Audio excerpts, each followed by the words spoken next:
Olá, começa agora mais um Assunto de Estado. E hoje a gente vai falar aqui no programa sobre prevenção a desastres, PEC da segurança pública, reforma tributária, entre outros temas. E para conversar comigo hoje, o nosso convidado é o senador Hamilton Mourão, do Republicanos do Rio Grande do Sul. Bem-vindo, senador. Muito obrigado, Sérgio. Satisfação poder participar aqui desse programa na nossa TV Senado e a gente conversar sobre esses assuntos que são extremamente importantes para o Rio Grande do Sul.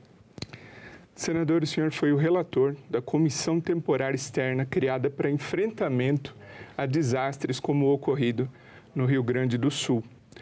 Esse relatório final inclui algumas propostas, algumas recomendações envolvendo inclusive inovação tecnológica e um plano abrangente de combate, enfrentamento e prevenção a desastres. Gostaria que o senhor comentasse com a nossa audiência sobre essas propostas, essas recomendações desse documento final. Bem, o documento é um documento robusto, né? Tem mais de 250 páginas, né? Nós já tivemos a oportunidade de apresentar um resumo dele, que foi entregue ao presidente da comissão, o senador Paulo Paim, assim como também estivemos lá na Assembleia Legislativa do Rio Grande do Sul fazendo uma apresentação desse resumo. E ali nós colocamos propostas que abrangem desde o Executivo Federal, do Executivo Estadual, dos Executivos Municipais e do nosso próprio Legislativo aqui federal, né? Essas propostas, elas incluem desde ações preventivas, de recursos que têm que ser colocados em todos esses diferentes níveis, né? De modo que haja, vamos dizer assim, não haja mais surpresa com catástrofe dessas naturezas, né? Porque não há dúvida que essas mudanças climáticas vieram para ficar ao longo desse período e não só o Rio Grande do Sul, mas como o restante do país está sujeito, né, a esse tipo de acidente. E, consequentemente, é necessário que sejam tomadas essas medidas, né, tanto no nível do governo federal, que tem uma capacidade muito maior do que a dos estados, né, como os próprios estados e como os próprios municípios, né, todos dentro do seu limite. E aqui, né, o Legislativo Federal fazer avançar algumas legislações que estão paradas ainda e que são importantes para darem, vamos dizer assim, a sustentação para que essas medidas possam ser executadas pelos diferentes níveis de cada um dos seus governos. E o senhor acredita que essas medidas poderão ser executadas num horizonte de quanto tempo? São medidas que são praticamente imediatas e outras são permanentes no tempo, né? Então, umas são medidas imediatas, né, que é uma execução mais rápida, umas já estão em andamento, obviamente, até, né? Mas outras são de permanência, né, no tempo, que terão que ser constantemente revisadas, né, se estão efetivamente funcionando e cumprindo, né, vamos dizer assim, aquilo que se espera delas. O senhor comentou em medidas mais imediatas, né? São 6 meses da tragédia do Rio Grande do Sul. Até o mês de novembro, eram mais de 25 desaparecidos ainda, e ao total foram mais de 180 mortos. Que medidas o senhor considera as mais emergenciais para não só mitigar os efeitos de desastres como o ocorrido, mas sim prevenir e combater de forma efetiva? Exatamente, são as obras necessárias. Em primeiro lugar, no caso específico ali da região da Grande Porto Alegre, né, que envolve Porto Alegre, Canoas, né, São Leopoldo, Eldorado do Sul, Guaíba, né, e Gravataí, que foram cidades que são em beira de rio e que foram duramente atingidas, inundadas, né? É necessário, né, a recuperação dos sistemas de comportas, né, a elevação dos diques, e aí entra a segunda etapa, que é a dragagem dos rios. Os rios estão muito assoreados, e aí você pega ali no Vale do Taquari, o próprio Rio Guaíba, né, e outros rios das proximidades. Então, já existem todos uns projetos, né, que estão sendo concluídos, né, para que seja feita essa dragagem e, com isso, esse assoreamento seja, né, vamos dizer assim, mitigado, porque o que acontece com o assoreamento? A lâmina d'água sobe e qualquer chuva vai fazer com que transborde daquilo que era o curso original daquele rio. Ainda sobre o assunto, a gente traz aqui uma pergunta de uma colega lá da Assembleia do seu estado, da TV Assembleia do Rio Grande do Sul. Vamos acompanhar aqui, senador. Além de perdas de vidas humanas, a enchente de maio no Rio Grande do Sul causou a morte de animais, a perda de colheitas e de produções. Os prejuízos para o agronegócio gaúcho superam os 3 bilhões de reais. A maior parte dos produtores de pequenas propriedades rurais estão endividados e sem acesso a crédito. Muitos deles aguardam por medidas do governo federal. Os produtores rurais gaúchos querem saber o que ainda será feito para socorrê-los. Muito bem, muito obrigado aí pela pergunta da Gisele, né? Essa é uma situação difícil, porque nós temos hoje a estimativa de que 40% dos nossos produtores rurais estão numa situação muito difícil, talvez até desesperadora, vamos colocar, porque não conseguem acessar crédito, seja para fazer a recuperação da sua terra que foi devastada, não conseguem acessar crédito aqueles que a terra está ok, mas ele não tem como acessar o crédito para a compra de sementes, né, para executar o plantio, né? E nós precisamos, então, que o governo agilize isso aí, coloque esse recurso. Ele colocou um recurso há pouco tempo atrás que foi muito pequeno, né? Haviam se prometido 15 bilhões, que no final das contas se transformaram em 400 milhões, que terminou em 15 minutos. 15 minutos já não tinha mais nenhum desses recursos que foram oferecidos pelo BNDES. Então, hoje não, né? Especificamente aí nos últimos dias, né, nós tivemos contato com o pessoal do SOS Agro e a solicitação deles é que no orçamento do ano que vem, nenhuma ação orçamentária específica que é para manutenção de crédito, né, a gente coloque um recurso a mais exatamente para que o governo tenha condições de cumprir aquilo que prometeu. Recentemente, o governo federal apresentou uma proposta de emenda à Constituição que versa sobre segurança pública. A gente trouxe aqui mais informações sobre essa proposta. Vamos dar uma olhadinha na tela. Então, essa proposta de emenda à Constituição, ela pretende incluir na Constituição Federal um sistema único de segurança pública que hoje existe no âmbito da Lei 13.675 de 2018, também atualiza as competências da Polícia Federal e da Polícia Rodoviária Federal, institui também e inclui na Constituição Fundo Nacional de Segurança Pública e Política Penitenciária e visa fortalecer o Estado no combate ao crime organizado, padronizando também protocolos, informações e dados estatísticos que hoje cada uma das unidades da Federação teriam informações, protocolos diferenciados, únicos, né, específicos. O senhor, nas suas redes sociais, comentou que essa PEC traz o risco de autonomia dos governadores estaduais. Ele pergunta qual que é o risco que o governo do Rio Grande do Sul corre com essa proposta de emenda e qual que seria o modelo ideal, então? Na realidade, essa emenda ela mistura alhos com bugalhos, né? E é mais uma questão de tentativa do governo central de interferir, né, em combates ao crime que são diferenciados em cada lugar do país. A gente sempre tem que lembrar que o Brasil são 5 países em um. A questão do norte é uma, do nordeste é outra, não é? Do sudeste é outra, do sul, do centro-oeste. Então, você não pode pegar isso tudo, botar dentro do liquidificador e achar que vai sair uma massa de bolo perfeita daí, que não vai sair. Então, há coisas boas, né, quando você olha aí, né, por exemplo, o Sistema Único de Segurança Pública, né, é algo que é uma lei.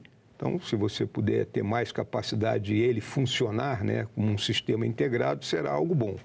Quando você vai para atualizar competências da Polícia Federal, da Polícia Rodoviária Federal, né, elas hoje não têm condições, né, de cumprir determinadas tarefas que já são de responsabilidade delas, pela carência de efetivo e a própria carência da distribuição espacial que elas têm.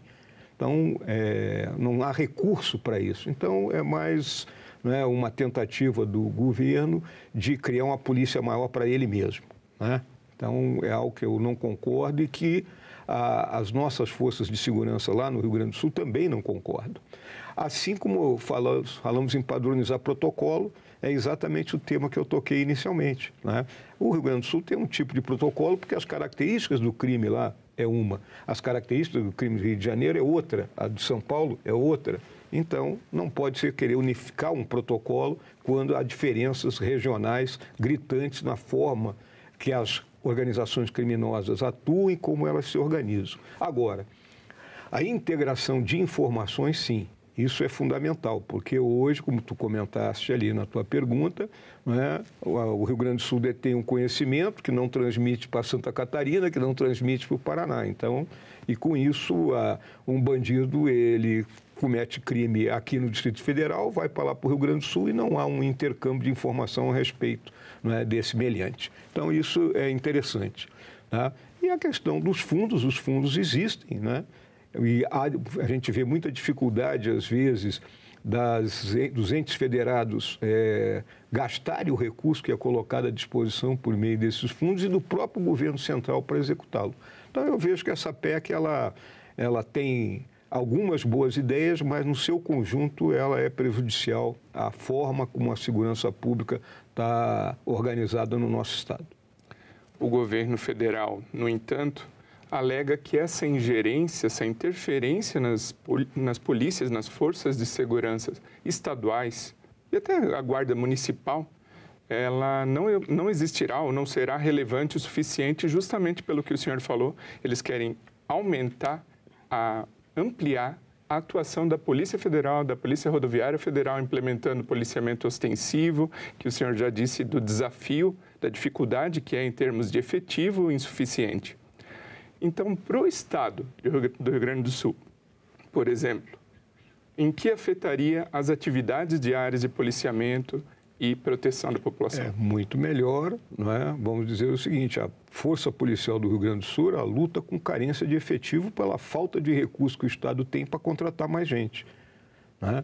Então, é muito melhor que o governo federal socorra o Estado colocando recursos para que ele contrate gente e a nossa força da Brigada Militar, por exemplo, a nossa Polícia Militar, né, que hoje tem um efetivo aí de 30%, 40% abaixo do necessário, ela pudesse recompor, né, e com isso teria mais presença ostensiva na rua.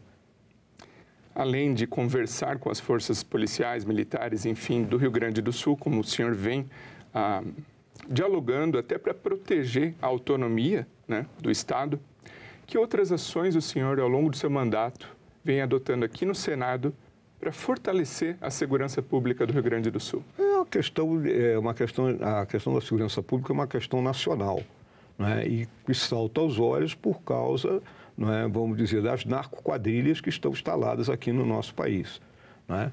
E como eu também te comentei, o modus operandi das narcoquadrilhas no Rio de Janeiro é porque lá elas têm um enfrentamento entre elas mesmas. E isso traz reflexo para a população e para a própria polícia, né? Em São Paulo, você só tem uma narcoquadrilha que domina o mercado lá dentro, então o enfrentamento é diferente. No Rio Grande do Sul existem, né, alguns grupos, mas que não estão integrados ao restante do país, como acontece na Amazônia e no próprio Nordeste, né? Então, é um tratamento, é um combate diferente esse que é realizado, né? Agora, senador, falando da reforma tributária, que está em tramitação aqui na Casa, o senhor apresentou até o momento 39 emendas, sendo uma delas de extrema importância para o seu Estado, que trata da isenção tributária para bens da construção civil, tratando-os como bens de capital. Conta para a gente sobre a importância dessa emenda e também das outras que o senhor apresentou a essa proposta da reforma. A reforma tributária, né, ela, em primeiro lugar, que tem que ficar claro para todo mundo, ela tem um objetivo bem nobre, que é melhorar o sistema que nós temos hoje, que é um sistema caótico, complicado, com um número de impostos grande, que causa dificuldade para as empresas e para o próprio cidadão de saber o que ele está pagando, quanto está pagando, como vai pagar, né? E pela também a elevada carga que nós temos, termina por causar uma evasão e uma sonegação muito grande, né? Hoje nós estaremos trocando esse sistema por um número menor de impostos, mas ainda está com algumas, vamos dizer assim, alguns desvios, né, que vão prejudicar no futuro determinados setores da economia, né? Então, um caso específico é o da construção civil, e aí eu achei importante, né, essa nossa emenda, Porque o cidadão que compra tijolo, cimento, areia, que vai construir a sua casa, que vai melhorar a casa que ele está investindo num bem de capital dele, que é a casa dele. Né? Nós não estamos olhando nessa hora aí as grandes incorporadoras, construtoras, mas que elas também, né, ao construírem, né, um edifício de apartamento ou um edifício comercial, estão, né, oferecendo um bem de capital para aquela pessoa que adquirir ou vai residir ou vai ter o seu negócio, né, o seu estabelecimento nessa construção. Então, a gente considera importante, né, que esse tipo de material tenha uma isenção tributária, porque vai facilitar a vida do cidadão. E, senador, cada estado tem as suas peculiaridades, suas características na economia. Rio Grande do Sul, muito forte na área de serviços, indústria, agropecuária. Qual a expectativa do senhor em relação ao texto final dessa reforma tributária e os seus impactos para o seu estado? Pois é, a nossa preocupação é que a carga não ultrapasse o que nós já temos hoje. Né? Hoje nós já temos uma carga aí praticamente de 1/3 do produto interno bruto de tributos. Né? O IVA, né, que está sendo criado, né, a expectativa é que ele fique aí na faixa de 26,5%, máximo 27%, o que já será o maior IVA do mundo praticamente. Né? Então, essa é a nossa grande preocupação dentro dessa reforma. E o que vem acontecendo? Todos os setores, né, pressionam para que todo mundo quer ficar sem pagar imposto, né? Esse seria o mundo ideal, né? Mas o governo, como é que ele se sustenta? O governo se sustenta por meio dos impostos, né? Em todos os seus níveis, né? Então, o impacto que nós pretendemos que seja causado pela reforma é a simplificação do pagamento dos tributos, a neutralidade, ou seja, aquilo que foi pago lá atrás não incida sobre o que eu estou pagando agora, né? Então, a acumulação de créditos ao longo da cadeia, né? E, principalmente, né, que haja uma agilidade na transferência do recurso arrecadado para, seja o caixa do governo central, do governo estadual e do governo municipal. E falando em agilidade, qual a agilidade que o senhor espera e prevê na tramitação dessa proposta? O senhor acredita que até o fim desse exercício, desse ano, será votada, será aprovada? Qual que é a sua expectativa, senador? Tudo depende do relator. O relator está concluindo aí as reuniões da Comissão de Constituição e Justiça, as audiências públicas, né, que são praticamente um repeteco de todas que tinham sido realizadas na Comissão de Assuntos Econômicos, né, quando o senador Exalci trabalhou exaustivamente nesse assunto. Então, vamos esperar, né, que o relator, concluindo aí essas audiências públicas, ele apresente o seu relatório e aí vai haver um debate, no mínimo, umas 5 sessões aqui dentro do Senado, até que a gente consiga votar isso. Então, eu vejo que o tempo está correndo contra. Tá? Não quero dar aqui um prognóstico, mas acho que há 50% de chance da gente conseguir votar esse ano. Senador, uma vinícola do seu estado, cidade de Bento Gonçalves, foi eleita uma das 100 melhores vinícolas pela World's Best Vineyard. E esse é apenas um dos atrativos turísticos do Rio Grande do Sul. A gente pode citar outros, como Gramado, outros locais, Canela. Como que o senhor vem atuando ao longo do seu mandato para fortalecer e investir no turismo e na consequente geração de emprego e renda que é fruto desse setor? A questão, por exemplo, você citou a questão do vinho, nós temos uma disputa grande aí, né, para que o vinho não seja taxado da forma que caia no pacote do imposto seletivo, né, o chamado imposto do pecado, né, porque isso vai encarecer o preço do nosso produto e a gente sofre uma concorrência que eu chamaria até certo ponto desleal dos nossos vizinhos aqui do Cone Sul, que também produzem um vinho de boa qualidade e que termina entrando aqui no Brasil, seja por rotas normais ou rotas, vamos dizer, de contrabando, né? E há uma concorrência com o nosso produto. Né? Então, isso é uma questão séria. E em relação, né, à questão do turismo, né, o Rio Grande do Sul foi prejudicado com o fechamento do nosso aeroporto por 5 meses, agora que nós voltamos efetivamente, né, a ter um afluxo maior de turistas. Eu agora, nos últimos dias que eu tenho ido ao estado, né, já encontro aquele grande número de turistas que estão vindo do Nordeste, de outras partes do Brasil, né, para ir aí às cidades até que você mencionou, Gramado, Canela, que a turma gosta de ir para lá para ver se sente um frio, né? Pessoa que mora em climas mais quentes. Então, nós temos trabalhado aqui nas legislações que têm aparecido de apoio, como aconteceu com a questão do PERSE, né? E também por meio de emendas parlamentares individuais e da nossa bancada, né? Para essas regiões turísticas do Estado, né? Então, são melhoria de rodovias, né? Investimentos nos próprios municípios para que eles tenham mais condições de receber bem as pessoas que os visitam.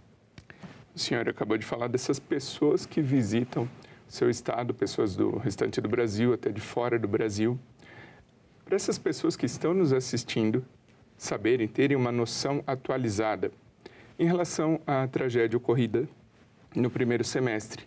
Hoje, os principais destinos turísticos já estão plenamente recuperados a ponto de receber esse público?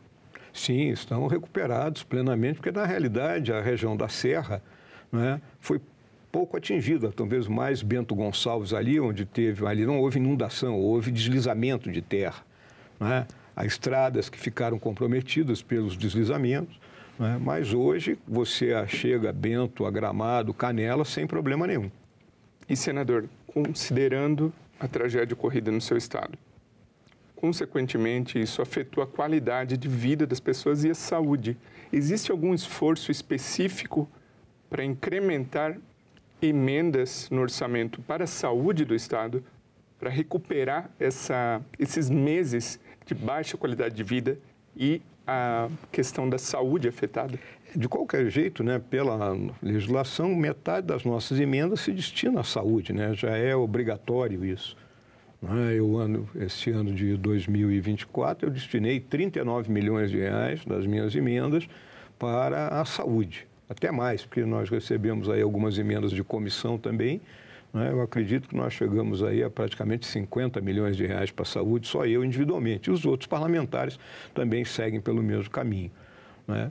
E a gente tem feito um esforço, né, na recomposição ali dos nossos hospitais, na melhoria das instalações, né? E também, obviamente, né, na questão de equipamentos que têm que ser adquiridos, né? Existem emendas solicitadas à bancada, né, que são emendas mais robustas, né, exatamente que se destinam a essas compras de equipamentos, que os equipamentos de saúde são equipamentos caros. E com certeza essa questão também recebe um suporte, um apoio com a questão do relatório da Comissão Especial Externa Temporária, que vai incluir prevenção, né, e não só o combate depois de ocorrida já a tragédia. Isso afeta também o orçamento de saúde, educação.